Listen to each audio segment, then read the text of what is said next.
La jeune fille rentrait chez elle à pied, sans se rendre compte que derrière elle, une petite camionnette la suivait furtivement. Quelques secondes plus tard, le véhicule s'arrêta à côté d'elle et la portière s'ouvrit brusquement. Pour ensuite s'éloigner rapidement, la jeune fille le tomba dans la camionnette, perdant connaissance. Sa disparition dura 11 années complètes. Son nom était Alice. Cependant, 11 ans plus tard, une jeune fille épuisée commença à marcher en titubant dans la rue. Les passants attentifs s'approchèrent immédiatement et appelèrent une ambulance. Dans l'ambulance, la jeune fille répétait avec insistance qu'elle s'appelait Alice. La mère de la jeune fille, Gemma, en entendant cela, les larmes aux yeux, informa son mari Sam et la famille courut à l'hôpital. La jeune fille dans le lit d'hôpital avait la peau pâle, sans trace de couleur. En voyant les tatouages sur son bras, Sam confirma que c'était sa fille. Il se rappela qu'à l'époque, c'était à cause de cette affaire qu'ils avaient eu une dispute féroce. Ils n'eurent pas le temps pour d'autres retrouvailles, et Alice finit par s'endormir à cause de l'épuisement. À minuit, elle se réveilla et vit que sa famille en mettait près de son lit avec des sentiments partagés. Le lendemain, la jeune fille raconta à la police tout ce qu'elle avait vécu pendant son enlèvement. Pendant ces 11 années, Alice subit des abus physiques et des maltraitances. Le père n'en pouvait plus et sortit dans la rue pour calmer ses émotions. Il se sentait tourmenté car, quand Alice fut emmenée en ambulance, elle continuait à crier un nom. Sophia. Sophia était une autre victime dans une affaire de disparition. L'officier chargé de l'affaire profita du jour suivant pour interroger Alice sur toute piste concernant Sophia. Peut-être y aurait-il encore une chance de sauver Sophia. Alice, avec une expression douloureuse, admit connaître Sophia. Quand elle s'échappa, elle pensa l'emmener avec elle. Mais Sophia ne pouvait pas marcher à cause de sa faiblesse. Maintenant, elle pensait qu'il n'y avait plus d'espoir. Étant donné qu'Alice était très faible, elle ne put offrir plus de détails. L'infirmière qui s'occupait d'elle apporta de mauvaises nouvelles. Alice avait des vergetures, ce qui indiquait qu'elle avait accouché. Alice demanda à sortir de l'hôpital, mais sa mère pensait qu'elle devait rester un peu plus en observation. Cependant, le père accepta rapidement sa demande, disant qu'elle pourrait retrouver la chaleur du foyer. La police, se basant sur l'itinéraire suivi par Alice pour s'échapper, lança une recherche massive dans la forêt.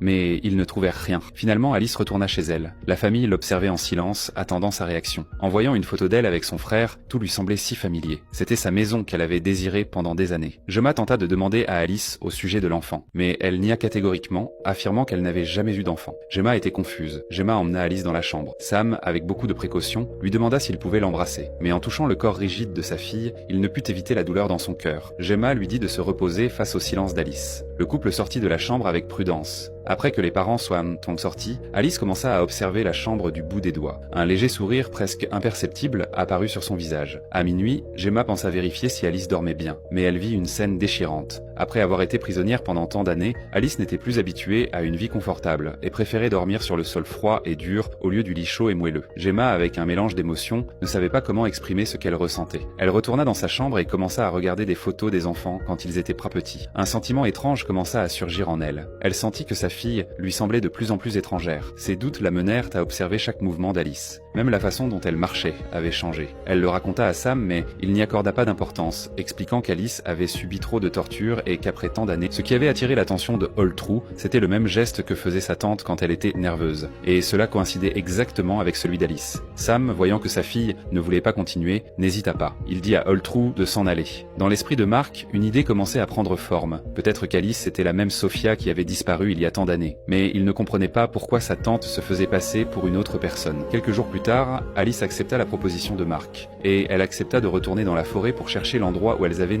été retenues captives. Avant de partir, elle lui donna une écharpe jaune. Et elle dit que l'écharpe avait été tricotée avec sa professeure. Mais Alice la corrigea et expliqua que l'écharpe avait été tricotée avec une camarade de classe. Et elle maintint en Dieu pourquoi elle voulait éprouver sa fille. Sous la protection de la police, Alice commença à marcher vers les profondeurs de la forêt. Elle suivit son instinct pour avancer et Mark demanda à If pourquoi n'avait-on-il pas fait un test ADN à Alice après son retour, et il répondit que ce furent les parents d'Alice qui considérèrent que ce n'était pas nécessaire. À ce moment-là, Alice arrêta ses pas devant le groupe. Elle respira profondément, puis elle accéléra le pas. Finalement, elle s'arrêta. Devant elle se trouvait un sous-sol. Alice devint nerveuse et anxieuse instantanément, et l'armée envoya du personnel pour enquêter. Holtrou s'approcha d'Alice et l'appela. Sophie,